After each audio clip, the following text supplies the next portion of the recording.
नमस्कार दोस्तों, स्वागत है आप सभी का। आज की डेट है 27 नवंबर 2023। जैसा कि आप सभी जानते हैं, मैंने आपको पहले भी इन्फॉर्म किया था कि 27 और 28 नवंबर को मैं ट्रैवलिंग कर रहा हूँगा, जिसकी वजह से मैं लाइव क्लास नहीं ले पाऊँगा। तो आपको करना क्या है, आज की रिकॉर्डेड वीडियो देखनी है और कोशिश करना है कि यहाँ पर आपको जो मैक्सिमम चीज़ें समझ में आए, आप कमेंट बॉक्स में उसके बारे में लिखना। जैसे कुछ क्वेश्चंस है आपके लिए, आप उसका जवाब देना। अब देखते हैं सबसे पहले इंडियन एक्सप्रेस में क्या कुछ है हमारे फ्रंट पेज पे। तो यहाँ पर आपको एक आर्टिकल याद रखना है कि जो मणिपुर है, मणिपुर के सीएम कह रहे हैं कि भाई हमारी पीस टॉक चल रही है अभी, बट कोई कंक्रीट डील नहीं हो पाई है। तो यहाँ पर मेथी आउटफिट्स, जो कि उस एरिया में थोड़ा सा आप ये कह सकते हैं इंसर्जेंसी को प्रमोट करने की कोशिश कर रही है, उसे रोकने के लिए यहाँ पर पुरजोर कोशिश की जा रही है। आपको पता होगा पीछे रिसेंटली मणिपुर हाई कोर्ट की एक वर्डिक्ट आई थी, जिसके बाद से मणिपुर में कम्युनल क्लैशेस आपके काफी ज्यादा इंक्रीज हुए थे, जहां पर कुकी और जो आपके मेती हैं, ये दोनों आमने सामने थे, ट्राइबल ग्रुप्स। और इसकी वजह से जो स्टेट है उसमें वाइड ओवर आपको अनरेस्ट देखने को मिला था। तो यहाँ पर अभी फिलहाल के लिए कोई इंपॉर्टेंट चीज तो नहीं है, बट आप एक चीज याद रखना कि मेती कौन से एरिया से बिलोंग करते हैं, दैट इज योर मणिपुर। और उसके अलावा कुकी भी आपके मणिपुर में मिल जाते हैं। तो ये चीज यहाँ पर आपको याद रखनी है। Now let us talk about the Hindu newspaper.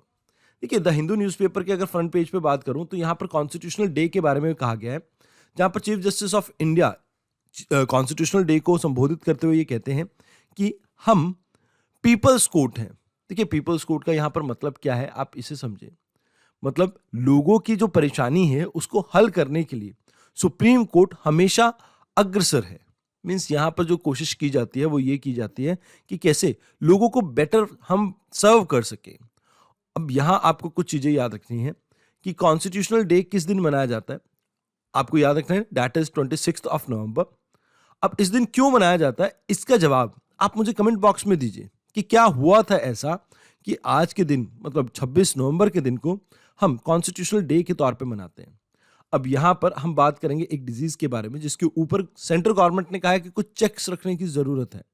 तो आइए बात करते हैं आज के मुख्य इंपॉर्टेंट आर्टिकल्स के बारे में। पहला है आपका रेयर डिजीज के बारे में, देन दूसरा आपका एम्पलीफाइड 2.0 पोर्टल के बारे में, देन तीसरा आर्टिकल है आपका नासा ने अपने एक स्पेसक्राफ्ट से लेजर अर्थ की तरफ फेंकी है, मतलब लेजर लाइट्स अर्थ की तरफ डाली हैं। तो इसका क्या रीजन है, क्यों किया है, इन सबको जानेंगे। देन एक्सरसाइज सूर्य किरण के बारे में जानेंगे।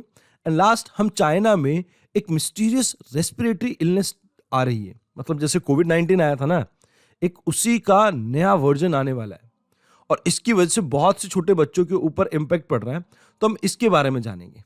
अब आज के सेशन में क्या इंपॉर्टेंट रहने वाला है, हम कोशिश कर रहे हैं कि हम प्रीवियस ईयर क्वेश्चन से अपनी नॉलेज को और बेटर कर सकें। साथ के साथ हम अब एमसीक्यूज को भी स्टडी करेंगे, प्रैक्टिस क्वेश्चंस को। तो आइए शुरुआत करते हैं रेयर डिजीज से। देखिए, अगर भारत की पॉपुलेशन की बात की जाए तो लगभग 6 से 8% लोग, और जिसका सम टोटल किया जाए तो लगभग 8 से 10 करोड़ भारतीयों में ये कंडीशंस पाई जाती हैं।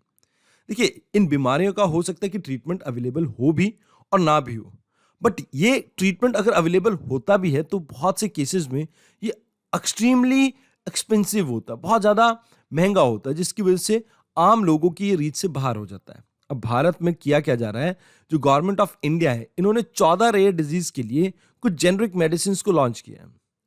अब ये बहुत जल्द ही सस्ते दामों पर लोगों के लिए अवेलेबल होंगी, जिससे 6 से 10% भारतीय पॉपुलेशन के ऊपर इसका डायरेक्ट इंपैक्ट रहेगा। ऑल्दो अभी भी 13 ऐसे डिजीज हैं जिनके ट्रीटमेंट काफी कॉस्टली हैं और आने वाले समय में हो सकता है, जैसे सिकल सेल के लिए हम एक दवाई लेके आ रहे हैं, सिकल सेल अनीमिया का, तो उसी की तरह हम बाकी चीजों का भी इलाज ढूंढ सकें। 29 फरवरी आपका रेयर डिजीज डे के नाम से जाना जाता है। अब यहां पर मैं आपको कुछ चीजें बताना चाहूंगा, रेयर डिजीज होती क्या है। देखिए, अलग अलग देशों का अलग अलग स्टैंडर्ड है यहाँ पे। अगर WHO की बात करें तो 1000 में से किसी एक पर्सन को अगर कोई बीमारी होती है तो उसे रेयर डिजीज कहा जाता है। अब यूरोप की बात की जाए तो 10,000 में से किसी एक पर्सन को या 5% को आप कह लीजिए, अगर कोई बीमारी होती है तो वो रेयर डिजीज होती है। अगर आप ये माने 2 लाख लोगों में से कुछ ही लोगों को कोई बीमारी हो रही है तो यूनाइटेड स्टेट में उसे रेयर डिजीज माना जाता है। बट भारत में किसे रेयर डिजीज कहा जाता है? ऐसी बीमारी जो 2,500 में से किसी एक पर्सन को होती हो। अब कहा जाता है कि भारत में अप्रॉक्सीमेटली 1.4 जो नए बच्चे पैदा होते हैं उन सभी में ये बीमारियां देखने को मिलती हैं। मतलब ये जो आपकी रेयर डिजीज है, ऐसा नहीं है कि सिर्फ एक या दो ऐसी डिजीज हैं आपके पास, लगभग 7,000 से ज्यादा दुनिया में ऐसी बीमारियां एग्जिस्ट करती हैं। इन्हें रेयर क्यों कहा जाता है? बहुत कम लोगों को ये होती है। आमतौर पे 80% जो आपकी रेयर डिजीज हैं वो जेनेटिक डिसऑर्डर्स के कारण होती हैं और इनका इलाज हो भी पाता है कुछ केसेस में। जैसे एग्जांपल देना चाहूँगा कि कुछ केसेस में दवाइयाँ मिलती हैं बट इतनी ज़्यादा कॉस्टली होती हैं कि लोग इलाज करा नहीं पाते हैं। तो यहाँ पर मैं आपको यही कहना चाहूँगा कि भाई गवर्नमेंट ऑफ इंडिया इसके लिए कुछ स्टेप्स उठाती है। स्टेप्स क्या? देखिए, स्टेप्स हमने एक मिशन स्टार्ट किया है, जिसमें मैं आपको थोड़ा मिशन के बारे में पहले बता देता हूँ, फिर उसके बाद बाकी चीज़ों के बारे में बात करेंगे। That is national policy for treatment of rare disease 2021। अब इस पॉलिसी के अंडर हमने कुछ 3 कैटेगरीज में रेयर डिजीज को डिवाइड किया है। पहली कैटेगरी में वो आती हैं जिनका एक बारी में इलाज करके हम क्योर कर सकते हैं, वेयर एज ग्रुप 2 में वो बीमारियां आती हैं जिसमें लॉन्ग टर्म ट्रीटमेंट की जरूरत रहती है और इसको आप ये मान लीजिए कि बहुत ज़्यादा कॉस्ट इन्वॉल्व होती है, like as compare to the group 3। अब देखिए, ग्रुप 3 में जो आती हैं इनकी कोई डेफिनेट ट्रीटमेंट तो है, बट चैलेंज ये है कि भाई इसमें पेशेंट को कितना बेनिफिट होगा या नहीं होगा इसके ऊपर डिबेटेबल है और साथ के साथ बहुत ज़्यादा कॉस्टली है। मतलब अगर बात की जाए, ये शायद हो सकता है ग्रुप 1 कॉस्टली हो बट एक बारी में इलाज हो सकता है। ग्रुप 2 में वो बीमारियां आती हैं जो इतनी ज़्यादा कॉस्टली नहीं है बट पूरी उम्र उसका इलाज चलेगा। और ग्रुप 3 में थोड़ा चैलेंजिंग है बट यस, पेशेंट को थोड़ा बेनिफिट दवाइयों से मिलेगा बट उनकी कॉस्ट लाइफ लॉन्ग चलेगी वो दवाइयाँ और वो बहुत कॉस्टली पड़ती हैं। तो इन 3 कैटेगरीज में हमने डिवाइड कर रखा है। अब इस नेशनल पॉलिसी के तहत जो ग्रुप 1 की आपकी डिजीज है उसके केसेस में हम 20 लाख तक की हेल्प करते हैं पुअर पेशेंट्स की under Ayushman Bharat scheme. Whereas group 2 जो आपकी डिजीज है उसके केस में स्टेट गवर्नमेंट जो है, स्टेट गवर्नमेंट जैसे मान लो हरियाणा में जैसे बीजेपी गवर्नमेंट है, पंजाब में जैसे आम आदमी पार्टी है, तो ये वहां पर ट्रीटमेंट को कवर करेंगे कुछ हद तक। और डिजीज 3 जो भी क्लासिफाइड होती हैं इसके लिए लाइक आप बहुत से इंस्टीट्यूशंस को एक साथ लाते हैं। जैसे हमारे यहाँ पर सेंटर ऑफ एक्सीलेंस होते हैं, उनको एक साथ लाएंगे हम। मतलब यहाँ पर गवर्नमेंट क्या कर रही है, एक डिजिटल प्लेटफॉर्म कर रही है जहाँ पर आप जैसे सेंटर ऑफ एक्सीलेंस हो गए या जहाँ पर पेशेंट ट्रीटमेंट ले रहे हैं या कोई डोनर है, उनको आपस में यहाँ पर आप लाते हैं, फंड्स वगैरह का अरेंजमेंट करने की कोशिश करते हैं। बिकॉज ग्रुप 3 जो है वो काफ़ी कॉस्टली ट्रीटमेंट है और इसमें रिसर्च बहुत ज़्यादा चाहिए कि उसको कॉस्ट इफेक्टिव कैसे बनाया जा सके। तो इस वजह से सेंटर ऑफ एक्सीलेंस को इसमें ऐड किया गया है और इवन वॉलंटरी डोनर्स वगैरह हैं उनको भी यहाँ पर आप लाते हैं। अब ये तो बात होगी स्कीम की, बट यहाँ पर इंडिया के सिनेरियो की बात करूँ तो 56 से लेके 72 मिलियन लोगों को रेयर डिजीज हो रखी है। इंडिया में अभी तक 450 से ज़्यादा रेयर डिजीज रिकॉर्ड की गई हैं, जिसमें auto immune disorder, Gaucher disease, haemophilia, sickle cell anaemia, thalassaemia, primary amino deficiency in childrens, lysosomal storage disorder and Pompe disease. ये बहुत सी आपकी लाइक डिजीज यहाँ पर देखने को मिलती है। जैसे सिस्टिक फेब्रोसिस, ये भी एक बीमारी है जिसमें शरीर में गांठ बनती है। तो ये सभी जो बीमारियां हैं ये आपकी इंडिया में बहुत कॉमन है। मतलब कॉमन इन द सेंस कि रेयर डिजीज है, रेयर डिजीज में सबसे कॉमन यही है, सबसे ज़्यादा इनके केसेस देखने को मिलते हैं। अब ऑन एन एवरेज अगर बात की जाए, इनकी जो ट्रीटमेंट का कॉस्ट है वो 40 लाख से 1 करोड़ है। 1 करोड़ 60-70 लाख के आसपास आप कह सकते हैं, जितनी महंगाई बढ़ती जा रही है। तो इस वजह से हमने ये स्कीम स्टार्ट की थी जिसमें हम लोगों को मॉनेटरी बेनिफिट दे रहे थे। अब देखिए, ये जो रेयर डिजीज है इसका इम्पैक्ट ये होता है कि कई बार ना ये फिजिकली या आपके कॉग्निटिव जो डिसेबिलिटीज हैं उनको पैदा करती है। मतलब आप यहाँ पर ये समझ के चलें कि इनका ट्रीटमेंट क्योंकि लिमिटेड है तो इसका फिजिकल बॉडी के ऊपर इम्पैक्ट बहुत ज़्यादा हो सकता है। अब कई बार ऐसा होता है कि हम जैसे जैसे लाइक हमारा अभी तो इनके बारे में इतना ज़्यादा नॉलेज नहीं है, बट अभी हम क्या कर रहे हैं कि हम बहुत से रिसर्च वर्क के ऊपर फोकस कर रहे हैं। जैसे आपके जीनोमिक्स वगैरह, हम जीनोम सीक्वेंसिंग वगैरह कर रहे हैं, मॉलिक्यूलर बायोलॉजी के बारे में हम जैसे जैसे पढ़ते जा रहे हैं, उसके बाद हमारी जो अंडरस्टैंडिंग है इन बीमारियों को लेके वो काफ़ी अच्छी हो रही है। अब अगर ये अच्छी हो रही है, इसका मतलब ये है कि आने वाले समय में इनकी टारगेटेड थेरेपी और प्रिसीजन मेडिसिन को हम डेवलप कर पाएंगे। अब इससे बेनिफिट क्या होगा कि पेशेंट को शायद हो सकता है सस्ते दामों में ये इलाज मिल सके। उसके अलावा यहां पर कई बार इसे ऑर्फन डिजीज के नाम से भी जाना जाता है। अब किस बेसिस पे किसी बीमारी को रेयर डिजीज कहा जाता है ये तो मैंने आपको बता ही दिया, इंडिया का केस भी बता दिया और WHO का केस भी बता दिया।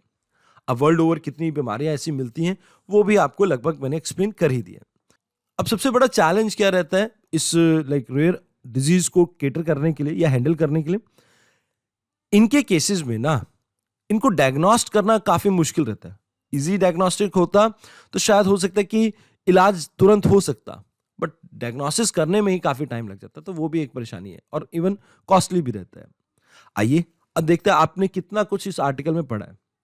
तो पहला क्वेश्चन है हमारा आज का, consider the following statement regarding national policy on rare disease. It classifies rare disease into 3 category. All categories of rare disease are reimbursed a sum of 20 lakh rupees for treatment. Which of the above statement is or are correct? अब आपने क्या करना है, आप एक बार इस video को pause कीजिए और यहां पर इसका आंसर मार्क कीजिए। आई होप आपने आंसर मार्क कर लिया हो वीडियो पॉज करके। चलिए अब मैं आपको एक्सप्लेन करता हूं। देखिए मैंने आपको कहा था 3 कैटेगरीज होती है, ग्रुप 1, ग्रुप 2, ग्रुप 3। तो yes, the first statement is correct. अब सेकंड स्टेटमेंट में मैंने ग्रुप ए के केस में यानी ग्रुप 1 के केस में यह कहा था कि 20 लाख रुपए दिए जाते हैं। हर केस में नहीं है, बाकी केसेस में वॉलंटरी आप लोगों से पैसा डोनेशन भी मांग रहे हैं, तो वो ग्रुप 3 का केस हो गया। कुछ केसेस में बीमारी लंबी चलती है, मेडिसिन चलती हैं, तो वहां पर भी खर्चा थोड़ा बहुत गवर्नमेंट के द्वारा दिया जा सकता है, but not in each and every case. तो यहां पर आपकी सेकंड स्टेटमेंट गलत है, फर्स्ट ठीक है, तो आंसर बनेगा ए ऑप्शन। आइए अब बात करते हैं सेकेंड आर्टिकल की, एम्पलीफाई 2.0। अब ये एक data driven urban policy making है। देखिए ministry of housing and urban affair इन्होंने एम्पलीफाई 2.0 को लॉन्च किया। ये एक ऐसा प्लेटफॉर्म है जहां पर हम जितना भी रॉ डाटा है किसी भी सिटीज को लेके उसको कहीं ना कहीं अपग्रेड करेंगे। अपग्रेड इन द सेंस कि एक सिंगल प्लेटफॉर्म पे लेके जाएंगे जहां से हम डिसीजन मेकिंग को और बेटर कर सकें। तो इसका फुल फॉर्म है assessment and monitoring platform for liveable, inclusive and future ready urban India. जैसे कि आप सभी जानते हो 2030 तक लगभग इंडिया की 40% पॉपुलेशन अर्बन एरिया में रह रही होगी। अब इतनी बड़ी पॉपुलेशन यानी 140 करोड़ के अगर हम 40% देखें तो बहुत बड़ा नंबर है। अब इतना बड़ा नंबर अर्बन एरिया में रह रहा हो तो उसकी आप लिवेबिलिटी के ऊपर फोकस करेंगे ना, तो सेम यहां पर इसी वजह से इस पोर्टल को लॉन्च किया गया है। यहां पर कहा जाता है कि भी मिनिस्ट्री ऑफ हाउसिंग कहती है कि भी रॉ डाटा जो होगा वो एक सिंगल साइट पे अवेलेबल होगा सभी इंडियन सिटीज को लेके एक सिंगल प्लेटफॉर्म के ऊपर, और इससे हम कोशिश कर रहे हैं कि डाटा ड्रिवन पॉलिसी मेकिंग के ऊपर फोकस कर सकें। अब ये जो डाटा है एकेडमिशियंस, रिसर्चर्स, स्टेक होल्डर्स सभी के पास अवेलेबल होगा, ताकि अर्बन प्लानिंग के लेके ये काफी अपने जो रिसर्च है या कोई भी चीज ये कंडक्ट करना चाहते हैं, जैसे मान लीजिए मैं कोई सर्विसेज प्रोवाइड करना चाहता हूँ अर्बन एरिया में और मेरे पास डाटा हो उस सिटी के बारे में काफी अच्छा खासा रॉ डाटा हो, तो मैं कहीं ना कहीं उस अर्बन एरिया के बारे में अपनी सर्विसेज को उस अकॉर्डिंगली मोल्ड कर सकता हूं। मतलब हो सकता है कि दिल्ली के अंदर सर्विसेज की कुछ और रिक्वायरमेंट हो। जैसे एग्जांपल देता हूं, दिल्ली में सड़कें कई जगह पर जैसे चांदनी चौक में जाएंगे तो बहुत भीड़ ही है। अब वहां पर अगर मेरे को गैस सिलेंडर प्रोवाइड करना हो, I can not go in a tempo और यहां पर या कोई जीप नहीं लेके जा सकता। अब वहां पर मेरे को रिक्वायरमेंट होगी किसी 2 व्हीलर की। सिमिलरली अगर चंडीगढ़ की बात की जाए तो यहां पर क्योंकि रोड खुले हैं तो आप गाड़ी से भी चीजों को डिलीवर कर सकते हैं। तो वो डिपेंड करता है प्लेस टू प्लेस, और ये डाटा ड्रिवन पॉलिसी मेकिंग के थ्रू ही आप कर सकते हैं। तो यहां पर जैसा कि मैंने कहा कि लगभग 60 करोड़ लोग आने वाले 2030 में अर्बनाइजेशन की तरफ दौड़ रहे हैं, और रैपिड अर्बनाइजेशन है जिसकी वजह से आपको क्या देखने को मिलता है कि जैसे ये सिटी तो हमने मान लो प्लान डेवलप की थी, जैसे मान लो चंडीगढ़। अब चंडीगढ़ के नियर बाय ना आप डेराबस्सी देखेंगे, जीरकपुर देखेंगे, ये कुछ एरिया डेवलप हुए। अब इन एरियाज में प्लानिंग बिल्कुल भी नहीं, तो कई बार जैसे रेनफॉल होती है, बारिश होती है, तो इन एरिया में प्रॉब्लम आ जाती है। तो हम चाहते हैं कि भी इस तरह से आपकी सिटी एक्सपैंड ना करे, सिटी को हम एक होलिस्टिक मैनर में एक्सपैंड करें, जिससे कि हम एक्चुअल में अर्बन प्लानिंग को बेटर कर पाएंगे। अब यहाँ पर हमारे 14 कोर सेक्टर्स हैं, जैसे डेमोग्राफी क्या है, इकोनॉमी क्या है, education, energy, environment, finance, governance, health, housing, mobility, planning, safety and security, solid waste management, water and sanitation. तो ये 14 मेन सेक्टर है जिसके ऊपर ये आपका पूरा रिसर्च वर्क डील कर रहा है। मतलब हम ये चाह रहे हैं कि भाई हम एक नया फ्रेमवर्क क्रिएट कर सके ओपन डाटा का, जिससे हम कॉम्प्रिहेंसिव इंडिकेटर्स या मेजर सेक्टर्स जिससे आप अर्बन एरियाज में लोगों की लाइफ इजी कर सके, आप उसके ऊपर फोकस करवा सकें।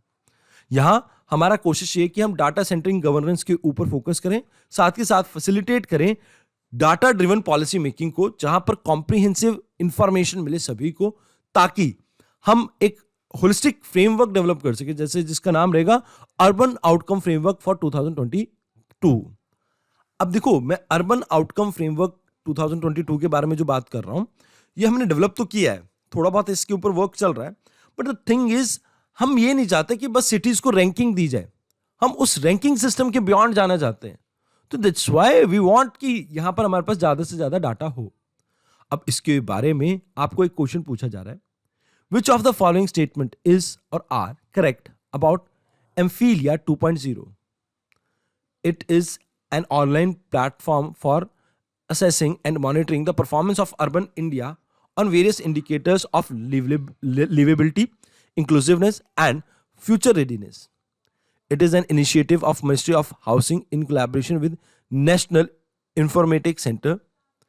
It covers 4 major framework: WASH, that is water, sanitation and hygiene. अब इससे रिलेटेड डाटा है या आपका क्लाइमेट स्मार्ट सिटी से रिलेटेड डाटा है या ऑल ऑफ द अबव? हाँ जी, जल्दी से। अब देखिए, ये इनिशिएटिव मिनिस्ट्री ऑफ हाउसिंग का तो है, बट यहां पर नेशनल इंफॉर्मेटिक्स सेंटर इसके साथ नहीं है, यहां पर national institute of urban affair ये इसके साथ है, प्लस PwC इंडिया। तो यहां पर ये सेकंड स्टेटमेंट आपकी गलत होगी। अब मैंने आपको ये भी कहा था कि भाई ये 4 मेजर नहीं 14 मेजर फ्रेमवर्क के ऊपर फोकस कर रहा है, तो आपकी सी स्टेटमेंट भी गलत है। तो यहां पर जो आपका करेक्ट आंसर बनेगा दैट इज ओनली ए। तो यहां ए आपका करेक्ट आंसर होगा। अब अगले आर्टिकल के बारे में बात करते हैं। नासा ने एक HD वीडियो स्ट्रीम की है, कहां पर? स्पेस में। देखो, स्पेस में एक सबसे बड़ी जो प्रॉब्लम हमारे सामने आती है कि डाटा कैसे कम्युनिकेट करें, और जो डाटा कम्युनिकेशन रेट है वो बहुत स्लो है। तो इसी चीज को सॉर्ट आउट करने के लिए, सॉल्व करने के लिए नासा स्पेसक्राफ्ट ने अर्थ के ऊपर लेजर बीम छोड़ी है। अब देखिए, अभी रिसेंटली क्या हुआ है कि नासा का एक साइकिक स्पेसक्राफ्ट है जो कि लगभग मतलब अर्थ से, या आप कह सकते हैं स्पेस के अंदर 16 मिलियन किलोमीटर दूर है हमसे। अब वहां से हमने ये जो HD वीडियो है इसको स्ट्रीम करने की कोशिश की है, तो डाटा ट्रांसफर के लिए हमने इस लेजर का इस्तेमाल किया है। अब देखिए, ये जो लेजर सिस्टम है ये हम क्यों डेवलप कर रहे हैं और कैसे, कहां, क्या है ये साइकिक, क्यों इसका नाम ऐसा पड़ा है? देखिए, जो मार्स और जुपिटर के बीच में आपकी एस्ट्रॉयड बेल्ट है, इसके अंदर एक आपका एस्ट्रॉयड है दैट इज 16 साइक। अब ये जो आपका एस्ट्रॉयड है ना, ये मेटल रिच एस्ट्रॉयड, जहां पर आपको निकल और आयरन देखने को मिलता है, मतलब निकल एंड फेरस बोल देते हैं कई बार। अब ये दोनों ही अर्थ के कोर में भी मिलते हैं, तो हम ये चाहते हैं कि अर्थ के कोर के बारे में हमारी नॉलेज जो है वो इंप्रूव कर सके। तो इस वजह से हम यहां पर कोशिश ये कर रहे हैं कि इस जो आपका प्लैनेट है इसके बारे में अपनी, सॉरी एस्ट्रॉयड है, इसके बारे में अपने इंफॉर्मेशन को और बेटर कर सकें। अब यहां पर जा ही रहे थे तो सिग्नल ट्रांसमिटिंग के लिए हमने लेजर का भी इस्तेमाल किया, और इसी वजह से ये आर्टिकल आपका पब्लिश हुआ है। अब यहां अगर इस मिशन के बारे में बात की जाए तो मिशन है mission to decode the secret of an early planet core. इसकी वजह से 16 साइक के ऊपर हमने अपना स्पेसक्राफ्ट भेजा है, नासा ने भेजा है, मतलब जहां पर हम आयरन एंड निकल से बनी एंशिएंट प्लैनेट कोर के बारे में समझेंगे। क्योंकि ये जो साइक है, ये एस्ट्रॉयड है, ये आयरन एंड निकल का बना हुआ है। ये कहा जाता है कि किसी एंशिएंट प्लैनेट के कोर का ये हिस्सा होंगे शायद, एंड दैट्स व्हाई हम इसके ऊपर जाकर इसके बारे में अपनी इंसाइट्स को इंक्रीज करना चाहते हैं। इसके बारे में रिसर्च करके we want to know about कि हमारी अर्थ की कोर कैसे बनी। अब यहां पर एक चीज याद रखना, revolutionising space communication with space laser, ये एक एम है, ऑब्जेक्टिव है, जहां पर हम deep space optical communication experiment conduct कर रहे हैं इस साइक के थ्रू ही। अब यहाँ पर हम क्या कर रहे हैं, हम यूज कर रहे हैं नियर इंफ्रारेड लेजर सिग्नल्स का, जो कि 10 गुना ज्यादा फास्टर है हमारी जो रेडियो टेलीकम्युनिकेशन जो हम अर्थ के ऊपर यूज करते हैं। अब ये जो सिग्नल्स है कन्वेंशनल रेडियो सिग्नल से ज्यादा अच्छे हैं, ज्यादा तेज है, तो इस वजह से इनके थ्रू हम कम्युनिकेशन बेटर कर पाते हैं। अब यहाँ पर जैसे ये जो आपका सिग्नल्स वगैरह इन्होंने ट्रांसफर किया, तो जो भी हम इमेजेस या लार्ज डाटा या वीडियो को स्ट्रीम करना चाहते हैं उसमें हमें काफ़ी इजी मिलेगी या काफ़ी तेजी मिलेगी, काफ़ी फास्ट होगा ये कम्युनिकेशन। क्योंकि अभी तक क्या होता है कि जैसे आप स्पेस में है, स्पेस के साथ कम्युनिकेट करने की कोशिश करते हैं तो it has a certain amount of delay, तो डिले कम हो जाएगा। अब ये जो पहली बार आपका ये सिग्नल छोड़ा गया था, तो ये 2 साल की जर्नी आपका साइट कंप्लीट कर चुका था। उसके बाद यहां पर हमने हाई बैंडविड्थ की ऑप्टिकल कम्युनिकेशन के लिए इसे यूज किया था, लेजर को। अब देखो यहां पर आप एक चीज समझना है कि इसके साथ चैलेंज भी बहुत ज्यादा है। आपने लेजर देखिए, जैसे टॉर्च की जो लाइट होती है वो किस तरह से फैलती है, ऐसे वी शेप में फैलती है, बट लेजर एक सीधी बीम छोड़ता है। तो यहां पर आप एक स्मॉल टारगेट को हिट कर सकते हो। आप डिस्टेंस तो बहुत ज्यादा डाटा का भेज सकते हो, मतलब कितनी भी दूर भेज दो कोई दिक्कत नहीं आएगी आपको, but at the very same time आप इसे ब्रॉडकास्ट करना चाहते हैं बहुत बड़े एरिया पे, वो पॉसिबिलिटी बहुत कम है इसमें। तो यहाँ पर आपको याद रखना है कि जो वाइब्रेशंस हैं आपको वो भी देखने को मिलेंगी, लाइक जो रिसीवर्स है उसके अंदर। एंड इवन सिग्नल के लिए आपको थोड़ी एडवांस टेक्नोलॉजी की भी रिक्वायरमेंट रहेगी। अगर मान लो वीक सिग्नल है आपके लेज़र के, तो उस समय डाटा को रिकवर करना वो बहुत मुश्किल हो जाएगा, तो वो भी एक प्रॉब्लम रहती है। तो यहाँ पर प्रिसाइजली एक पॉइंट के ऊपर आपको सबसे ज़्यादा फोकस करना है, तब आप इस टेक्नोलॉजी का इस्तेमाल कर सकते हैं। प्लस आपके पास जो सिग्नल की वीक होने पे प्रॉब्लम आएगी वो ये आएगी कि डाटा लॉस हो सकता है आपका, और इवन इसमें वाइब्रेशन बहुत ज़्यादा हो सकते हैं, तो कई बार नॉइस की प्रॉब्लम आ सकती है। तो यहाँ पर इस मिशन के बारे में आपको इतना ही याद रखना है, डीप स्पेस ऑप्टिकल कम्युनिकेशन क्या है, लेजर ओरिएंटेड कम्युनिकेशन के बारे में बात कर रहे हैं। नाउ साइक 16 किसका प्रोजेक्ट है, जल्दी से आप कमेंट सेक्शन में बताइए। मीनवाइल हम बात करते हैं सूर्य किरण के बारे में। सूर्य किरण एक्सरसाइज इंडिया और नेपाल के बीच में होती है। अभी इसका 17th एडिशन अभी रिसेंटली हुआ है। नेपाल के 334 पर्सनल इंडिया आ चुके हैं और ये पार्टिसिपेट करेंगे इस सूर्य किरण मिलिट्री एक्सरसाइज के अंदर। अब यहां पर इंडियन आर्मी और नेपाली आर्मी एक साथ एनुअल इवेंट के तौर पे ये ज्वाइंट मिलिट्री ऑपरेशन या एक्सरसाइज को कंडक्ट करते हैं।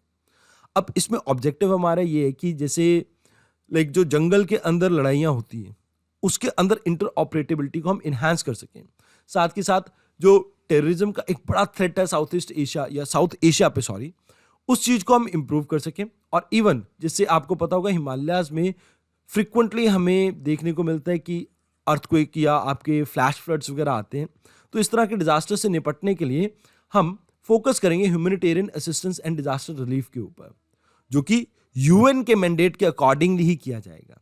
अब यहाँ हमारा की फोकस एरिया है कि हम एविएशन और इन्वायरमेंटल कंजर्वेशन के ऊपर या मेडिकल ट्रीटमेंट के ऊपर कैसे एक दूसरे को ट्रेन कर सके, एक दूसरे के साथ ट्रेनिंग कर सके, और साथ के साथ ड्रोन्स वगैरह को हम यहाँ पर लाइक प्लेस करने के बारे में भी देख रहे हैं कि एक दूसरे को कैसे और बेटर तैयार कर सके। वैसे तो यहाँ पर इंडिया ही नेपाल को चीज़ें सिखा रहा होगा, नेपाल की तरफ से तो बहुत कम उम्मीद है कि ऐसी कोई चीज़ देखने को मिलेगी, पर चलो फिर भी यहाँ पर आपको देखने को मिलता है कि जैसे जो आपकी सूर्य किरण एक्सरसाइज है ना, इसमें हम एक दूसरे के साथ अपना बॉन्ड ट्रस्ट इसको इंप्रूव करने की कोशिश कर रहे हैं।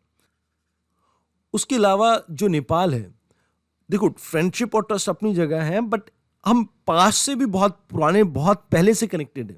जैसे बुद्धिज्म देखिए, बुद्धिज्म हम दोनों के बीच में कॉमन है। एक ऐसे एरिया जो कि लाइक इंडिया नेपाल बॉर्डर पे लोकेटेड है, वहाँ से बुद्धिज्म ओरिजिनेट होता है। तो इस वजह से हम कल्चरली भी एक दूसरे के साथ बहुत ज़्यादा टाई अप है। अब इससे ये भी एक फ़ायदा मिलता है कि आप डिफेंस में एक दूसरे के साथ कोऑपरेट कर पाते हैं। आपको पता होगा नेपाल के पास इतना संसाधन नहीं है कि वो खुद को डिफेंड कर सके, तो कहीं ना कहीं इंटर ऑपरेटेबिलिटी उस केस में भी बहुत ज़रूरी हो जाती है। अब दोनों के सिक्योरिटी ऑब्जेक्टिव को हम फुलफिल कर पाएंगे, that is also good thing. दोनों के आपस में जो बायलैटरल रिलेशंस हैं उसको और ज़्यादा स्ट्रेंथन कर पाएंगे, और साथ के साथ यहाँ पर एक दूसरे के साथ अपने आइडियाज़ या एक्सपीरियंसेस को शेयर कर पाएंगे, जिससे बेस्ट प्रैक्टिसेस जो होती हैं उनको डेवलप कर पाएंगे और उनको एक दूसरे को समझा पाएंगे, तो ये कहीं ना कहीं एक पॉजिटिव का काम करेगा आने वाले समय में, और इससे एक दूसरे के साथ इंटरऑपरेटेबिलिटी और बेटर होगी। तो यहाँ पर इस आर्टिकल में इतना ही था। आइए अब बात करते चाइना में मिलने वाले एक मिस्टीरियस रेस्पिरेटरी इलनेस के बारे में। अब देखिए, चाइना में एक निमोनिया मिल रहा है जो बच्चों के अंदर बहुत तेजी से फैल रहा है। तो एक बार फिर से कोविड-19 की लोगों की यादें ताजा हो रही हैं। तो यहाँ पर गवर्नमेंट ऑफ इंडिया कहते हैं कि हम तैयार हैं, आप चिंता ना कीजिए, हम क्लोजली सिचुएशन को मॉनिटर कर रहे हैं। ये वैसे तो सिचुएशन नदर्न पार्ट में है चाइना के, और उसके साथ हमारी कनेक्टिविटी बहुत कम है, तो यहाँ पर इंडिया के साथ ये प्रॉब्लम बढ़ने के चांसेस बहुत कम रहेंगे। बट स्टिल यहाँ पर जो बच्चे हैं उनमें निमोनिया देखने को मिल रहा है, उनको सांस लेने में दिक्कत हो रही है, और इसके साथ साथ उन्हें हॉस्पिटल्स में भी एडमिट करने की ज़रूरत पड़ रही है। तो यहाँ पर दिक्कत क्या है कि ये जो निमोनिया होता है, इसके सिम्टम्स क्या रहते हैं कि लंग्स के अंदर जलन सी महसूस होती है, और इवन बच्चे को फीवर रहता है, और जो लंग्स है उसके अंदर पस पड़ जाती है, यानी फ्लूइड इकट्ठा हो जाता है, जिससे सांस लेने में दिक्कत आती है। अब कई एक्सपर्ट इस फिनोमिना को कह रहे हैं इम्यूनिटी डेट, मतलब यहाँ पर अभी रिसेंटली लॉकडाउन के रिस्ट्रिक्शंस को हटाया गया है, जिसकी वजह से अनडायग्नोस्ड आपके निमोनिया बहुत तेजी से बढ़ रहे हैं। अब ये हो सकता है कि कुछ प्री एग्जिस्टिंग बीमारियों के कारण, जैसे आरएसवी बैक्टीरिया या एटिपिकल बैक्टीरिया जिसका नाम है जैसे माइक्रोप्लाज्मा, इनके कारण हो रहा है। इसके अलावा इंडिया क्लोजली मॉनिटर कर रहा है H9N2 के केसेस को भी, जो कि आपका एवियन इन्फ्लुएंजा वायरस है, जो कि चाइना में ओरिजिनेट हुआ था अक्टूबर के मंथ में। तो चाइना में ये बीमारियां तो आपकी आ रही हैं, बट हमारी जो directorate general of health services है वो कह रहे हैं कि हम प्रिपेयर्ड हैं, इसमें इंडिया के ऊपर रिस्क कम है इस मिस्टीरियस निमोनिया का और एवियन इन्फ्लुएंजा का। बट स्टिल अगर कुछ भी ऐसी पब्लिक एक्सीजेंसी होती है तो उस केस के लिए हम तैयार हैं, हम कॉन्स्टेंटली सर्वेलेंस कर रहे हैं, रिस्क असेसमेंट कर रहे हैं, ताकि आने वाले समय में अगर कोई परेशानी आती है तो हम उसके लिए तैयार रहें। अब यहाँ निमोनिया के बारे में भी आपको कुछ चीज़ें जाननी चाहिए। जैसे कि मैंने कहा कि जो यहाँ पर आपको लंग्स देखने को मिल रहे हैं ना, इन लंग्स के अंदर कुछ इस तरह से फ्लूइड इकट्ठा हो जाता है, जैसे हम अक्सर पस कहते हैं। जैसे घाव होता है ना, घाव में कई बार जैसे पानी लग जाता है तो बाद में पस पड़ जाती है, तो ऐसी ही पस लंग्स के अंदर भी जमा हो जाती है, और ये एल्वियोल सैक की जो ऑक्सीजन कैरिंग कैपेसिटी है उसके ऊपर इम्पैक्ट करती है। मतलब पस के भरने के बाद ये जो चेस्ट है ये एक्चुअल में ऑक्सीजन कैरी नहीं कर पाते, जिसकी वजह से बॉडी में बहुत सी थकावट रहती है और बॉडी लिथार्जिक फील करती है।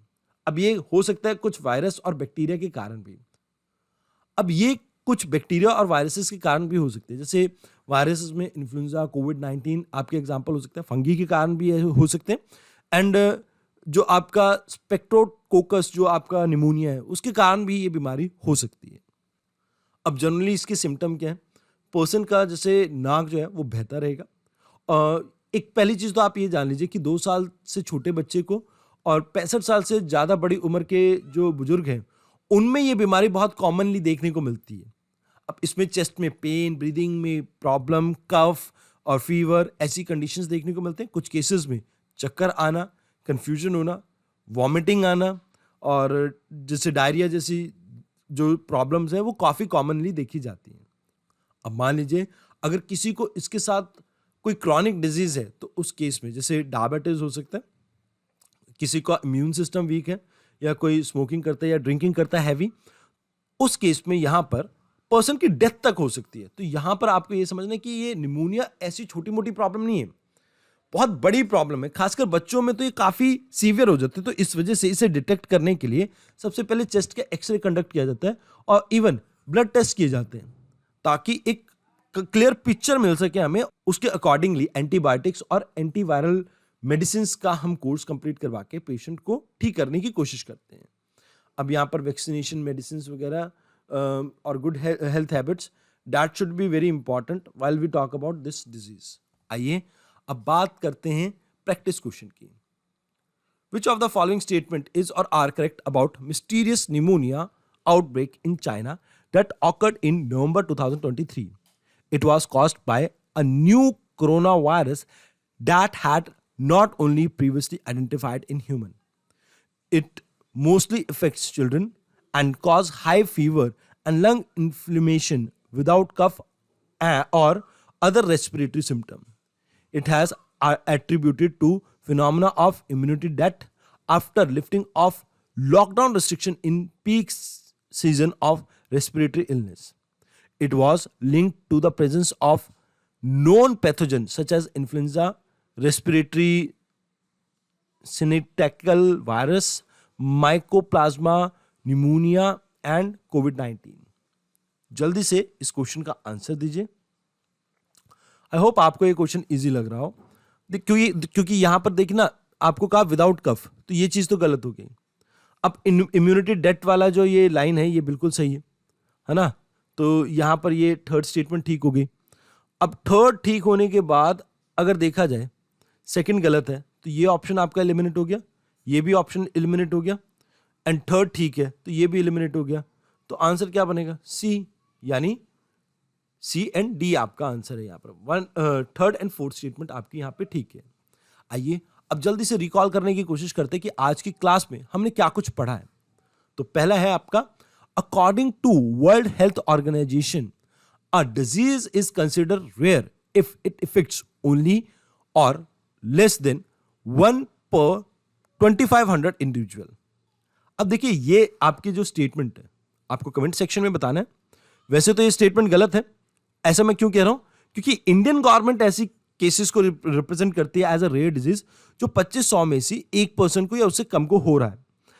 अब अगर बात कीजिए WHO की, तो यहां पर आंकड़ा है 1000, तो इस वजह से ये फॉल्स होगी. दूसरा आपका क्वेश्चन है, क्लाइमेट स्मार्ट एग्रीकल्चर, इसके बारे में हमने सैटरडे को बात की थी. Is an approach design to assist those in agriculture management with effective response to climate change. क्या ये आपका स्टेटमेंट सही है या गलत? जल्दी से ट्राई कीजिए इस क्वेश्चन को. आई होप आपने आंसर दे दिया हो. तो इसका जो करेक्ट आंसर है दैट इज कि क्लाइमेट स्मार्ट एग्रीकल्चर की यही अप्रोच होती है जहां पर हम क्लाइमेट चेंज से अपनी क्रॉपिंग पैटर्न्स को बचाने की कोशिश कर रहे हैं और फार्मर्स को बचाने की कोशिश कर रहे हैं. तो यहां पर आपका करेक्ट आंसर रहेगा ट्रू है आपका जो स्टेटमेंट है. नेक्स्ट है, NASA psychic spacecraft currently located near Mars recently achieved a milestone by receiving a laser signal from Earth. अब ये आपको याद रखना है कि साइक के बारे में हमने बताया था कि मार्स और जुपिटर के बीच में जो एस्ट्रॉयड बेल्ट है वहां पर 16 साइक करके आपका एक एस्ट्रॉयड है जो कि निकल और फेरस का बना हुआ है. तो उसके बारे में ये आर्टिकल था. तो ये आपको खुद को डिसाइड करना होगा कि ट्रू है या फॉल्स. बाकी लास्ट आपका क्वेश्चन है, Ajay warrior is an annual joint military exercise between Indian Army and Nepali Army, which is conducted alternately in 2 countries. अब देखो ये अजय है या आपकी कोई और. यस, आपने गेस सही किया. जरा कमेंट सेक्शन में भी इसको लिख देना. सूर्य किरण था उसका नाम, सूर्य किरण. तो यहां पर आपको ये स्टेटमेंट गलत देखने को मिल रही है, तो आंसर फॉल्स. नेक्स्ट है, the union ministry of housing and urban affair in India recently launched amplify 2.0 portal, a platform making raw data for Indian cities accessible for academician, researcher and stakeholders. तो यहां पर ये भी statement आपकी true है, तो this is true. In southern China, a mysterious pneumonia like respiratory illness is affecting children and overburdening hospital the patient with symptoms such as lungs inflammation and high fever. वैसे तो statement partially ठीक है, but अगर यहाँ पर southern China की जगह northern China होता तो आंसर बिल्कुल करेक्ट होता. तो ये भी आपकी स्टेटमेंट क्या होगी? फॉल्स हो गई. आइए अब बात करते हैं कि कल हम क्या कुछ करने वाले हैं. देखिए आज की डिस्कशन जैसे मैंने आपको कहा था लाइव नहीं रहेगी, तो रिकॉर्डेड रहिए, और आने वाले कल की भी रिकॉर्डेड लेक्चर ही मिलेगा. कल आपको शायद हो सकता है कि लेक्चर थोड़ा लेट मिले, मतलब अराउंड शाम को 6-7 बजे, बट चिंता ना कीजिए, हम कल भी अपने डिस्कशन को पूरा करेंगे. तो आज के लिए इतना ही. धन्यवाद.